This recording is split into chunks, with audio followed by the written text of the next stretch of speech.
E sejam bem-vindos de novo, penalistas de plantão. Aqui começa mais um programa Penal na Veia. Comigo, o Elton Roberto, direto da nossa cela especial. E o assunto de hoje, presunção de inocência. Já lembro logo do Aécio, quando eu falo de inocência, eu lembro logo desse rapaz. Eu não sei por que eu lembro logo do Aécio. Aécio, um abraço, companheiro. Tudo bem com você? Vamos lá. O que é e por que nós temos a presunção de inocência no processo penal? E por que o STF anda quebrando essa presunção de inocência quando diz que é possível cumprir a pena depois de uma condenação em apenas 2 graus de jurisdição, não aguardando a decisão transitar em julgado de forma definitiva através dos recursos especial e extraordinário, né? O que diz a nossa Constituição Federal? Ninguém será considerado culpado até sentença condenatória transitada em julgado. O que significa isso?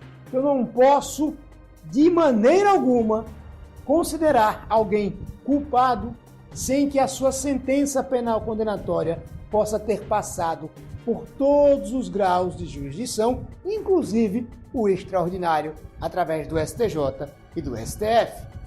Ora, o que significa isso? Significa que o acusado, quando entra no processo, não entra culpado. Ele entra inocente. E essa inocência só pode ser retirada dele se houver uma sentença penal condenatória que retire essa inocência e ela passe em julgado, ou seja, se transforme em sentença definitiva. E por que nós temos essa presunção de inocência para todo e qualquer acusado no processo?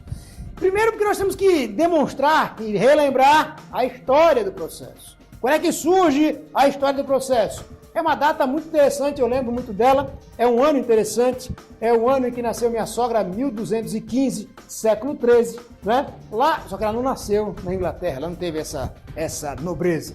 Lá na Inglaterra, quando então os nobres impõem a João Sem Terra a possibilidade da Carta Magna.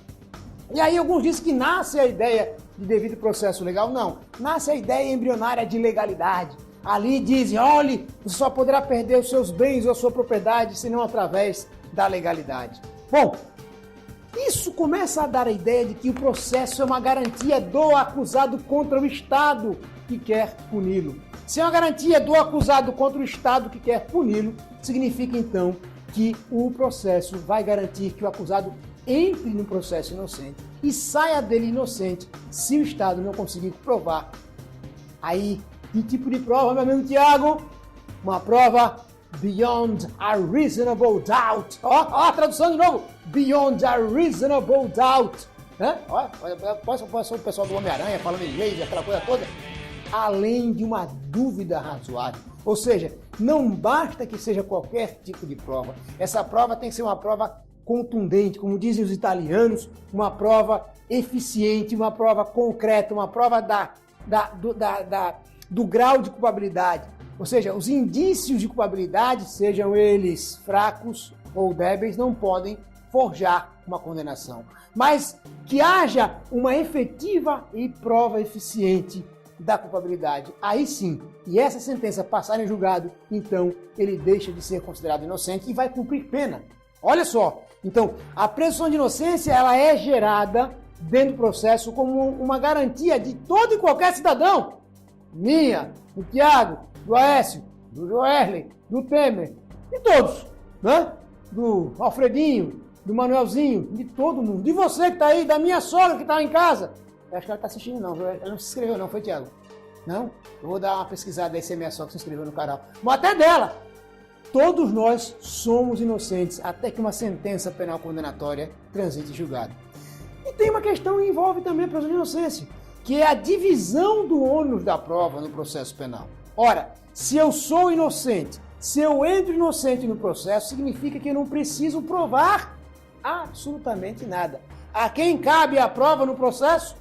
A ideia processual dos civilistas é que a prova da alegação incumbe a quem a faz.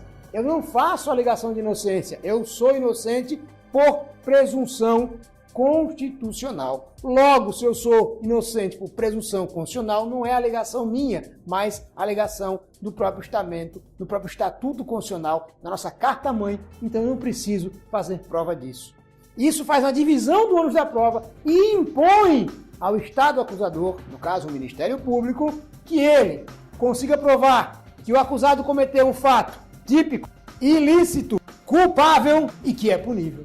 Então, cabe ao Estado acusador todo o ônus da prova e não ao acusado. É isso que se quer dizer quando se fala em presunção de inocência. Então nós temos que começar a pensar sempre assim: o acusado é inocente com uma mera acusação formal em juízo? Ele é inocente.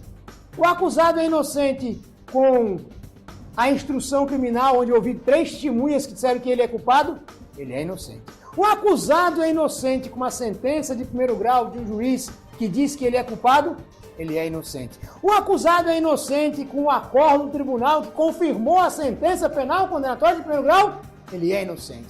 O acusado é inocente com o STJ confirmando o acordo, confirmou a sentença e confirmou a acusação do Ministério Público? Ele é inocente. E se você, depois que o STF confirma o acórdão do STJ, que confirmou um acordo no TJ, que confirmou a sentença de primeiro grau, que confirmou a acusação, você é considerado inocente?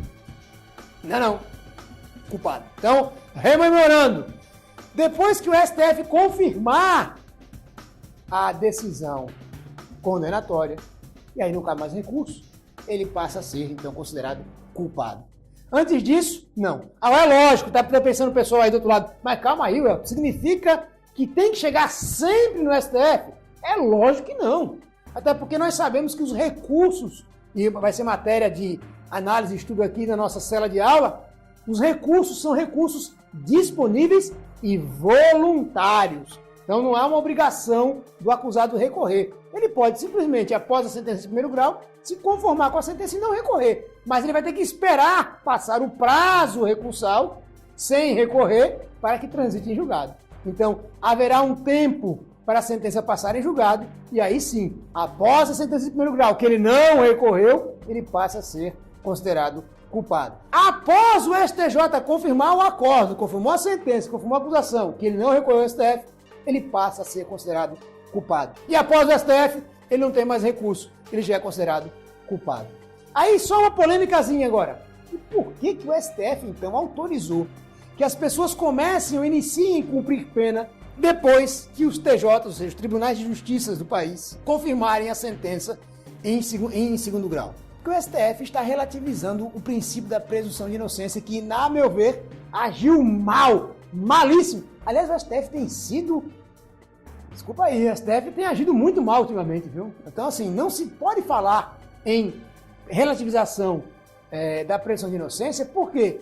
Porque, a meu ver, a presunção de inocência não é um princípio, é uma regra constitucional que não cabe nenhuma interpretação. Por quê? Está clara lá, ninguém será considerado culpado senão através de uma sentença penal condenatória transitada em julgado.